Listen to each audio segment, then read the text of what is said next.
60% za application zose ukoresha ukorera amafaranga online barakubwira bati urabikuza ukoresheje PayPal account. Noneho uno munsi ngiye kubabwira PayPal ni iki, noneho mbereke n'uburyo dufungura account dukoresheje PayPal. Noneho uraza muri browser yawe wandikemo PayPal. Uraza hano muri browser yawe wandikemo PayPal gutya. Kuri Google urazamo wandikemo PayPal. Ubwo tugiye kurebera hamwe uko wafungura account kuri PayPal. Uraza usacinge PayPal. Ariko mbere na mbere reka mbanze mbasobanurire PayPal ese ubundi ni iki, ibikozwaho amafaranga gute, ese ikoreshwa gute. PayPal ni online bank account. Mbega nyine ni bank ikorera online. Yifashishwa mu gukoresha transaction zose zibera online. Ino bank account irizewe, niyo muri Amerika. Yakozwe n'Abanyamerika ariko igira worldwide kuko buri gihugu cyose PayPal wayikoresha, igihugu cyose waba urimo. PayPal account rero niyo abantu benshi bahemberwaho bano bakora amafaranga online bakoresha zino application zigiye zitandukanye. Noneho rero uraza muri Google yawe wandikemo PayPal gutya. Mu kwandikamo PayPal uraza hano hasi ukande sign up cyangwa se haraba handitse register, byose urabikora. Ego ubundi ukigera kuri PayPal barakuzanira ibintu bimeze gutya. Noneho kaduswitchinge kuri site yo mu Rwanda kuko PayPal nyine ikorera mu bihugu byinshi bigiye bitandukanye. Turahitamo hano Rwanda. Yes. Noneho ukigeraho biraba bimeze gutya. Ngewe impamvu byatangiye bimeze kuriya no kubera ko nsanzwe mfiteho PayPal account. Noneho kanze mbereke uburyo ukora registration hano kuri PayPal. Ni ibintu byoroshye cyane, nta n'iminota ingahe byasaba. Noneho urazamura hano hasi uzana handitse get started. Ukandeho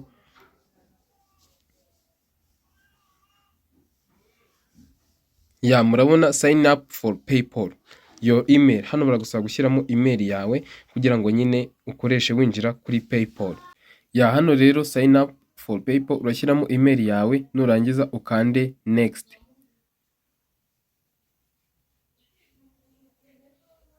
Tegerezemo gatoya ntago bitinda. Noneho hano baragusaba gushyiramo nimero zawe. Kubera nyine ari bank account urashyiramo nimero zawe zo mu Rwanda, ubundi dukande next. Igihugu cyose waba urimo ubwo urashyiramo nyine nimero zijyanye n'icyo gihugu. Kande next, tutegereze. Noneho bahita bohereza code kuri izo nimero, nurangiza uyishyiremo, uyipestingemo, barebe nyine ko ari wowe. Ukimara kuverifya code yawe rero barahita bakubwira bati you have to create password. Uze hano ukore password yawe. No gukora password yawe ibigomba kuba ifite character 8. Noneho harimo inyuguti ndetse n'izindi characters zigiye zitandukanye kugira ngo password yawe nyine kuko ari ya bank account ibe iri strong, ibe ikomeye. Uraza rero ukanda hano kuri create password. Nyuma yo gukora password murabona ko bahise babiverifya. Iyo ushyizemo password iri strong nyine bahita bakubwira ko ibintu byawe ukoze ari sawa. Ugahita ukanda next. Ukimara gukora password rero barahita bakuzana hano, ubwo tumaze gukanda next nyine hano kuri personal info, make sure this matches your official ID. Urabona hano barakubwira bati nyine ibintu uri buze gushyiramo ube ubizi neza ko bihura n'ibiri ku ndangamuntu yawe kuko hari igihe nyine bisaba payment, bigasaba ko bakuverify nyine kari wowe. No nationality murabona ko ari Rwanda. No first name hano urashyiraho izina ryawe rya mbere, izina rya nyuma ndetse n'igihe wavukiye. Nazushyiramo rero amazina yawe. None ngiye reka nshyiremo amazina wenda ya channel yanjye. Nubwo bambwiye bati nshyireho ibintu byo kuri documents bimeze nk'ibiri kuri ID yanjye, murabona ngiye nshyizeho Shami de Twitter, ariko nuko ko ndi kubigisha nyine ino PayPal account ntacyo nzayimaza. Ariko wowe urashyiraho amazina nyine ahura nari kuri ID yawe kuko nyine iyi ngiyi nkaho ari bank account uri gufungura. Ukande next. Tegerezemo gato. Hano address line ari naho abantu benshi bijya bibacangira. Address line ntago ari ngombwa. Hano uraza wenda wandikemo KKK 509. Ibi biba bihagije gusa, cyangwa se uhitemo muri izi zose bari baguhaye, cyangwa se reka turekeremo iyi nta kibazo. Address line abari nyine bari kukubaza umuhanda runaka wenda bagusangaho. Noneho urahita uzana wandike agree and continue. Soriho gatoya mbere yuko ukomeza hano urabanza ushyireho city. Reka nandike Kigali.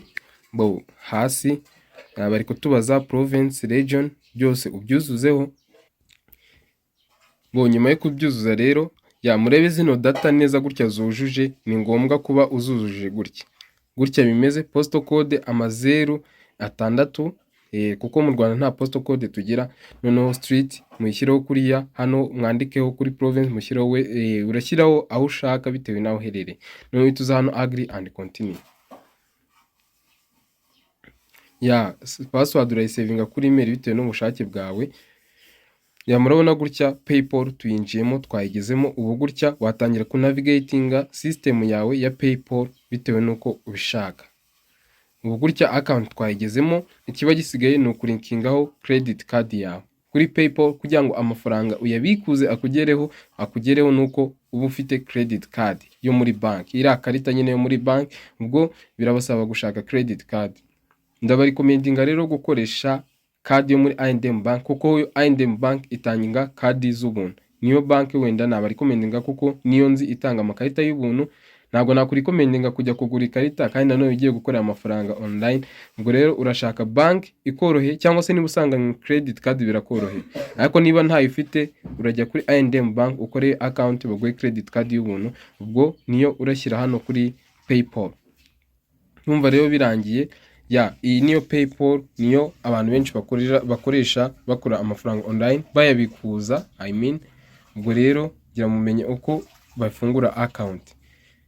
Niba ushaka kujya ukomeza kubona utuntu nk'utu ngutu, ukora subscribe, ukande like ndetse ukande na comment kugira ngo ubashe kudusharinga ibitekerezo byawe kubyo wifuza yuko twabagezaho ubutaha.